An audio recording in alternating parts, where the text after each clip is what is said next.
for the past 30 years. There's myself, as you can see, in one of our flower fields.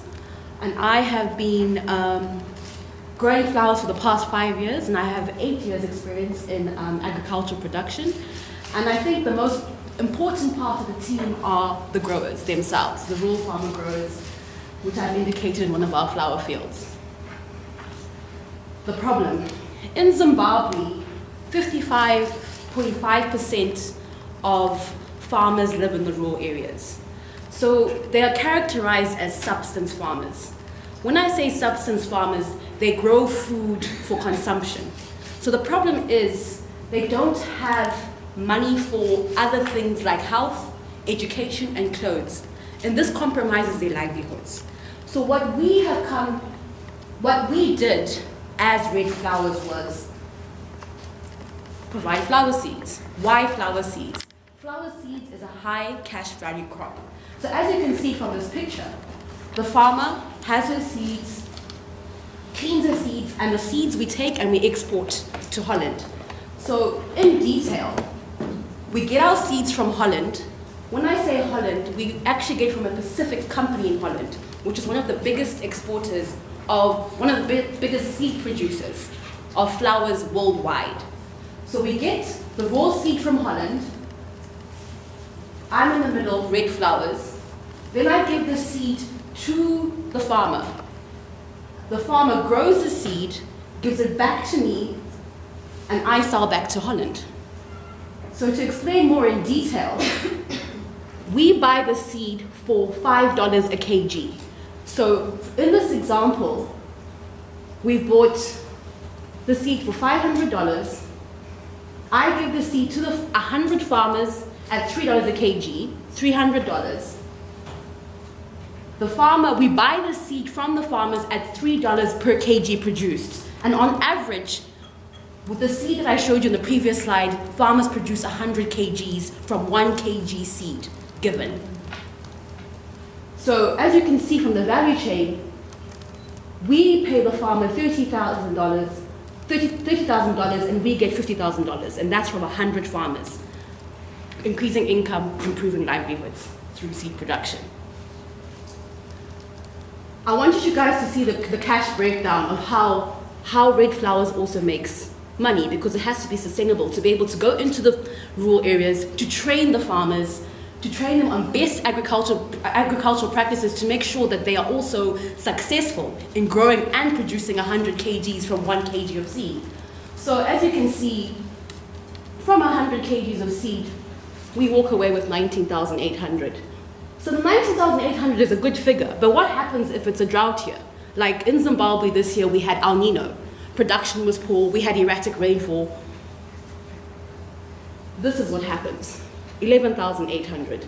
We're still okay, but then my expenses, I have to do monitoring and evaluation, pick up seed for transport, clean the seed, transport, and also pay farmers, farm workers, the whole value chain. So the expenses, as you can see, on a bad day, we still walk away with quite a bit of money so we can keep on being sustainable. So currently from Holland, there are 3 of us in the country. Three of us who get the seed from the same company. So I can call them my competitors, but we actually are co-collaborators. Why I call ourselves co-collaborators? As you can see from the circle, I'm in the Midlands district. The area that I work with currently, I have 140 growers. I have not even reached 5% of the market. In the area that I work with, there are potentially 2,500 growers. In the area that my competitor works with is far up in the Mash West. He has 150 growers. He still hasn't reached his complete potential of the need for a high value crop. Same with the one in Mashonaland. So we actually co-collaborate on best practices. For example, last year, the farmer from Mashonaland suggested using seed beds. And we all met, all 3 of us, and that probably helped us get to maybe 120 kgs this year per 1 kg of seed through collaboration. One of the milestones of this the main thing, what we need to do is, I've said we need to expand. So what's going to happen right now is that we're currently taking the seed and processing at the farm. Broad daylight, no shelter, no shade. So one of my main milestones is construction of a shed. Because as we expand to try and reach the 2,000 market, we definitely need that. And as we grow, we have to train prospective growers.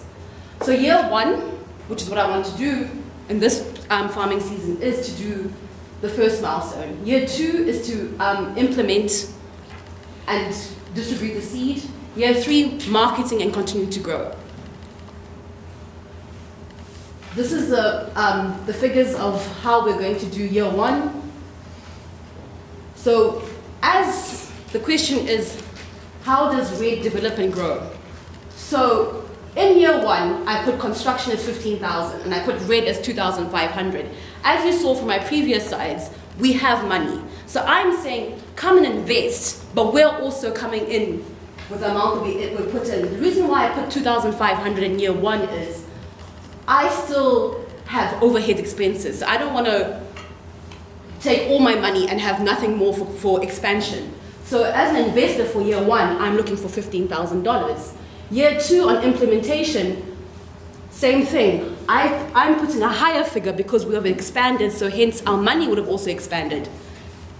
The investor, 5,500. Year three, as we continue to grow, we're adding more, a bit less, but we're adding more money to the growth perspective. So as you look at the two graphs, it's not 50-50, but red flowers will be putting in 22,700 and we're looking for 20,500. Why red flowers? We started this program in 2011. We started with 40 farmers. Right now, 2016, as I told you, we have 140 farmers.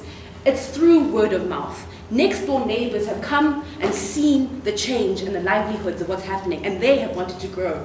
Right now, in our database, we have 200 farmers wanting to grow our seed. And this year also, what we had was, we had an NGO approach us from a different area, wanting to implement the same structure that we are doing in one of the areas in Mashonaland West. It's about 100 kilometers away from where we're working. And they want to back us so we can implement the same structure. So we have more potential to expand. That's why you should choose red flowers. Thank you.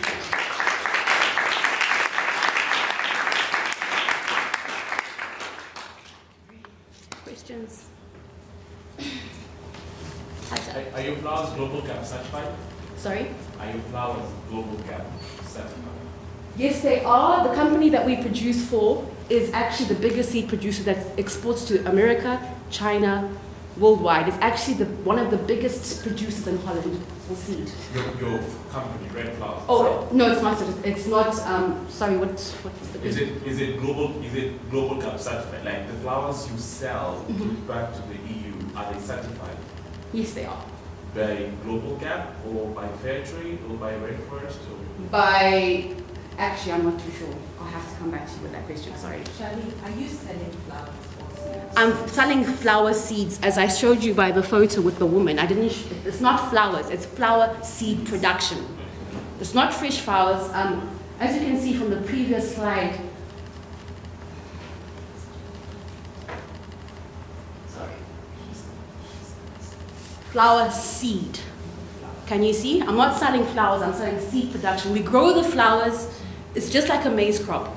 We grow it in November, it expands, it grows, it looks lovely, and the flower dries, and we pick the seed. So what we do is we sell clean seed back to Holland. So it's kind of like seed multiplication, seed expansion. That's why we get 500 kgs and we give them back more. Okay, but those seeds, you say they're certified, right? Yes. Kirsten. So you said you have farmers now waiting to work with you. Yes. So what's the biggest limit on you not being able to say, sure, come on in?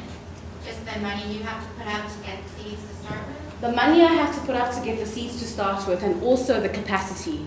As you saw with the team, it's just Doug and me. So 140 farmers to do, we do monitoring and evaluation because we want to ensure that the farmer has success.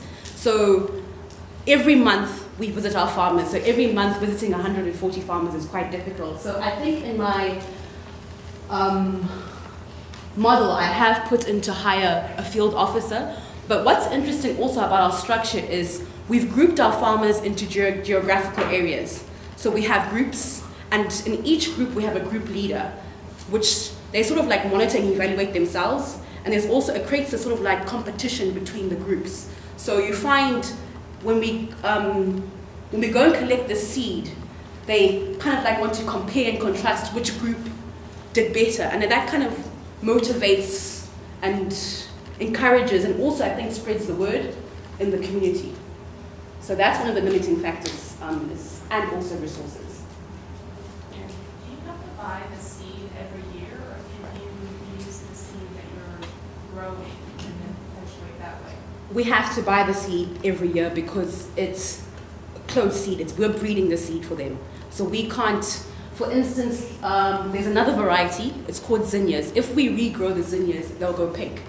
So you would buy, the end market would be looking for zinnia pumila, for instance. It would be purple, yellow, purple, pink, and red.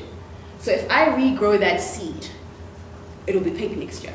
That's how the Hollands sort of like protect themselves, if that makes sense. So they understand their markets. So they understand that maybe America likes cactus, likes a certain bit of pumila, different colors. So the colors fade if you regrow the seed. So we always buy seed every year. Yeah, farmers usually have the challenge of access to inputs such as fertilizers, pesticides, herbicides, and even the ability to mechanize their operations.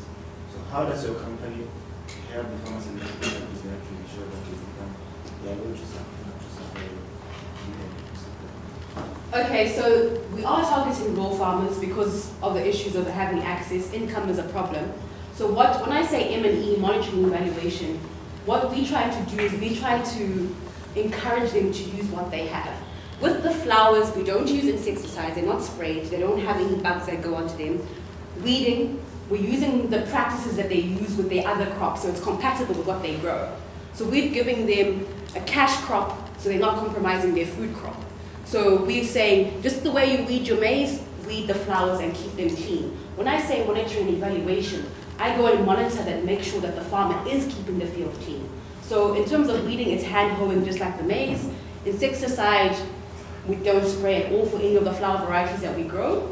And we do grow a flower called marigold, and the researchers just found out that it's called marigold. We grow different varieties. But there's one that we grow specifically for Holland, for farmers that do strawberries. And it helps against nematodes. So it's actually an increasing market. So that also helps with the farmers in their fields. So that's one thing.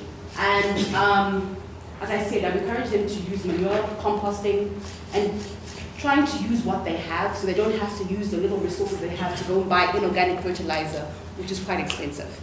Yeah, and just maybe one last question.